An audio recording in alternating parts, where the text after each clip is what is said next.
Assalamualaikum dan salam sejahtera. Saya Nur Fatihah Syuhada binti Awang Bahar dari Grup 10. Tajuk kami ialah Rancangan Malaysia ke-10. Untuk pengenalan, RMK 10 dibentangkan oleh PM Malaysia yang ke-6 iaitu Datuk Seri Najib Razak di Parlimen pada 10 Jun 2010. RMK 10 merupakan rancangan 5 tahun pembangunan bagi tempoh 2011 hingga 2015 yang bertemakan Rancangan Kemakmuran Ekonomi dan Keadilan Sosial. Kerajaan telah memperuntukkan sebanyak RM230 bilion untuk RMK 10 ini dan dibahagikan kepada 4 sektor iaitu 55% diagihkan kepada sektor ekonomi, 30% kepada sektor sosial, 10% kepada sektor keselamatan dan yang terakhir 5% untuk pentadbiran am. Ini merupakan teras RMK 10 yang pertama iaitu meningkatkan nilai tambah dalam ekonomi negara. Ini bermaksud kerajaan memfokuskan pada peningkatan produktiviti dan inovasi untuk meningkatkan nilai tambah dalam semua sektor ekonomi termasuk pertanian, pembuatan dan perkhidmatan. Contohnya untuk pengangkutan iaitu sebanyak 45,200 km jalan telah dibina termasuk 4,045 km di Sabah dan 13,060 km di Sarawak.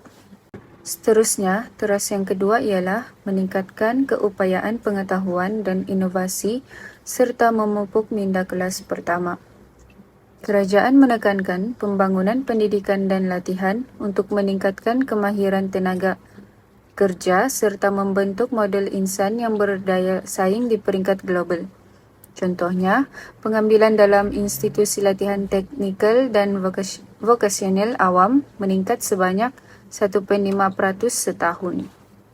Teras yang ketiga ialah menangani ketidaksamaan sosioekonomi yang berterusan. Kerajaan memastikan manfaat pembangunan dinikmati oleh semua lapisan masyarakat termasuk golongan berpendapatan rendah dan luar bandar serta mengurangkan pembangunan antara kawasan bandar dan luar bandar. Contohnya, pelaksanaan program pembasmian kemiskinan untuk golongan sasar di kawasan luar bandar dan bandar. Hal ini menyebabkan kemiskinan tegar telah berkurang daripada 0.7% pada tahun 2009 kepada 0.2% pada tahun 2014. Teras yang keempat ialah meningkatkan tahap dan kemampuan kualiti hidup. Kerajaan memfokuskan pada peningkatan kualiti perkhidmatan kesihatan, perumahan dan kesejahteraan sosial untuk meningkatkan taraf hidup rakyat Malaysia. Contohnya, pembinaan 39 klinik kesihatan baru di kawasan bandar dan 81 klinik di kawasan luar bandar. Selain itu, pengambilan seramai 19,270 anggota polis pada tahun 2009 hingga 2011. Hal ini dapat membantu meringankan tahap keselamatan awam dan menjamin persekitaran yang selamat.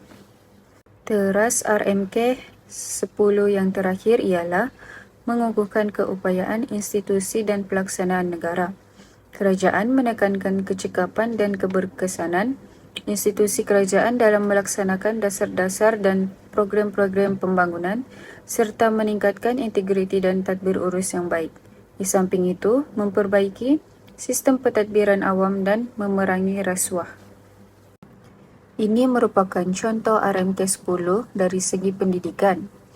Kerajaan memberi peruntukan sebanyak RM280 juta iaitu kepada Sekolah Jenis Kebangsaan Cina, Sekolah Jenis Kebangsaan Tamil, Sekolah Agama dan Sekolah Mubalik.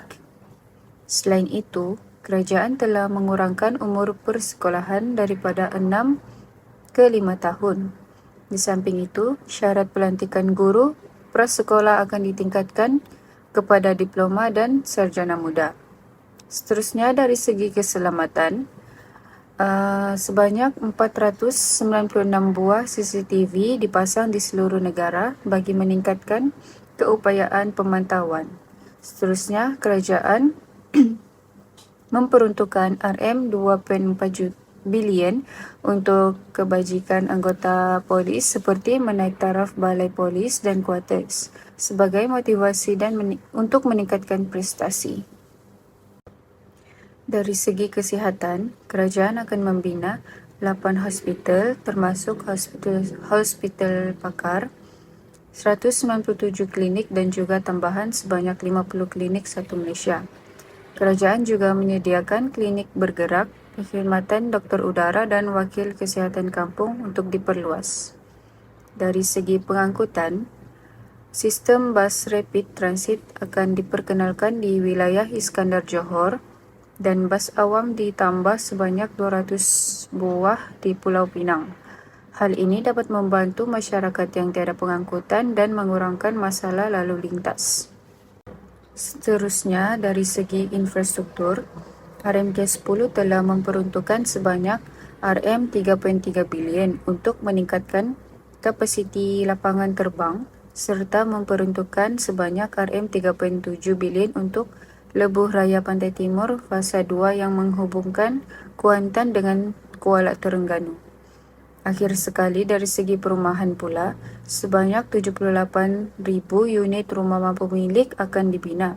Selain itu, kerajaan memperuntukkan RM500 juta bagi tujuan membiayai kerja-kerja membaik puli dan penyelenggaraan kemudahan seperti taman permainan dan lift untuk memberi keselesaan kepada penduduk.